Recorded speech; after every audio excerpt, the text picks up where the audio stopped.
Hello everyone, আমার নতুন একটি ভিডিওতে আপনাদেরকে অনেক অনেক স্বাগত। তো এই যে চিংড়ি মাছটা আজকে ভাজা করছি, এটা নাকি জলের পোকা। বলুন তো, এত টেস্ট হয় একটা জলের পোকার? তাই না হয় খেলাম, জলের পোকাই না হয় খেলাম। যদি টেস্ট হয় তাহলে তো অনেক কিছুই আমরা খেতে পারি। এই যে চিংড়ি মাছটা করছি, আপনাদের আইডিয়া করুন তো যে কি কি বানাতে চলেছি এটা দিয়ে। অ্যাকচুয়ালি এটা দিয়ে বানাবো আমি দু রকম আইটেম। এই যে থালায় দেখতে পাচ্ছেন, একরকম আইটেম তো বুঝতেই পেরে গেছেন কি বানাচ্ছি। এটা বানাচ্ছে হচ্ছে আলু দিয়ে একটুখানি গাঠি কচু। আর আরেকটা বানাবো হচ্ছে আলু দিয়ে সিম্পল করে একটা ঝোল ঝোল টাইপের তরকারি। কারণ এই যে গাঠি কচুটা করব সেটা তো একদম সে গা মাখা হবে, সেটা দিয়ে তো পুরো ভাত খাওয়া যাবে না। তাই জন্য আলু দিয়ে চিংড়ি মাছ দিয়ে একটা ঝোল ঝোল করব। আর তার সাথে দেবো হচ্ছে একটুখানি ধনেপাতা, খুব ভালো লাগে খেতে। তো দুটো দুরকম একদম টেস্ট হবে। একটা হবে একদম ঝাল ঝাল, পুরো একদম মুখ জ্বালিয়ে দেবে এরকম একটা ঝাল। আর আরেকটা হবে সিম্পল ঝোল ঝোল। চলুন রান্না করতে করতে তাহলে একটুখানি গল্প করি। গল্পের কথা মনে পড়তেই মনে পড়লো একটা কথা। এই যে আপনারা ওই সাইডে দেখতে পাচ্ছেন না, এই যে এই কৌটো বাউটাগুলো রয়েছে, এই সাইডটা কি করা যায় বলুন তো। আমি ভাবছিলাম যে দেখুন, আমাদের প্রত্যেকের বাঙালিদের ঘরেই কিন্তু এইরকম কৌটো বাউটা থাকেই, এবং এইটা না আমার রান্নাঘরের লুকটাকে একটু ডাউন করে দিচ্ছিল। তো ওটাই ভাবছিলাম যে কি করা যায়। আপনারা একটুখানি আইডিয়া দেবেন যে কি করলে এটার লুকটা একটু ভালো হতে পারে। আমি ভাবছিলাম যে ফ্লিপকার্টেও দেখছিলাম বেশ কিছু র্যাক আছে, র্যাকগুলো অর্ডার করলে র্যাকে রাখা যেতে পারে। আম, আর আর কি করা যেতে পারে, একটু আইডিয়া দেবেন তো আমাকে। আমি একটু দেখবো যে মানে যদি ভালো লাগে আপনাদের আইডিয়া, তাহলে আমি অবশ্যই সেই আইডিয়াটা নেব, ভাবনা চিন্তা করব যে কীরকম কী লাগতে পারে। তো আমার অনেক দিন থেকেই ইচ্ছা হচ্ছিলো কি রান্নাঘরটাকে একটা মেকওভার দেবো, একটা সুন্দর করবো। এবার জানি না কতদূর কি করে উঠতে পারবো, তবে চেষ্টা করব কিছু একটা করার যাতে দেখতে সুন্দর হয় আর কি। তো বুঝতেই পারছেন যে আমি আর্টিস্ট মানুষ, তো আমার একটু মানে অর্গানাইজ করে রাখা বেশ ভালোই লাগে। যেটুকুর মধ্যে সম্ভব, আমার একদমই ছোট জায়গা, তার মধ্যে যতটা অর্গানাইজ করে রাখা সম্ভব সেটা আমি করে রাখি।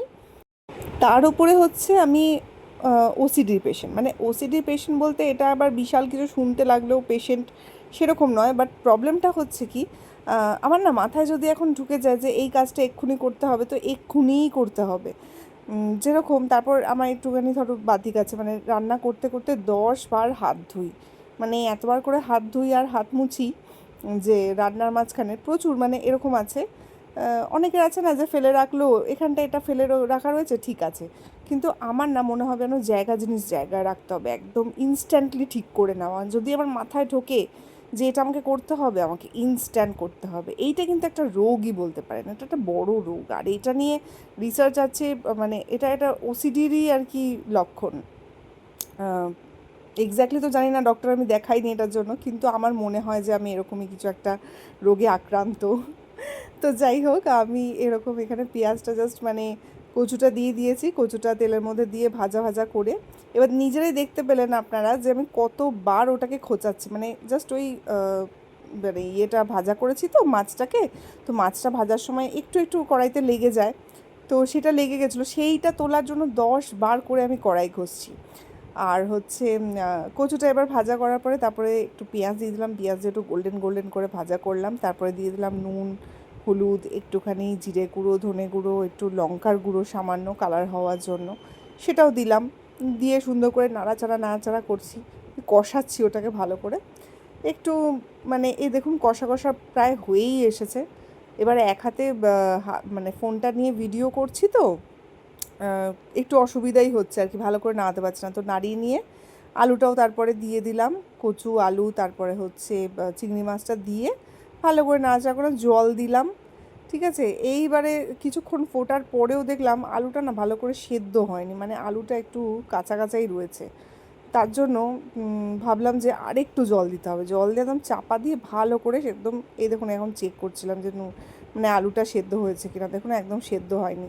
তো আরেকটু বেশি করেই জল দিলাম, জল দিয়ে ভালো করে একদম চাপা দিয়ে সুন্দর করে জাস্ট সেদ্ধ করব। সেদ্ধ করলেই কিন্তু আমার রান্নাটা কমপ্লিট হয়ে যাবে। তো আপনারা কিন্তু জানাবেন যে কি কি করা যেতে পারে, একটু আইডিয়া দেবেন আমাকে, হ্যাঁ, যে কি কি করা যেতে পারে, মানে কীরকমভাবে কি সাজানো যেতে পারে, সব কিছু আপনাদের সাথে এগুলো শেয়ার করতে থাকবো আমি।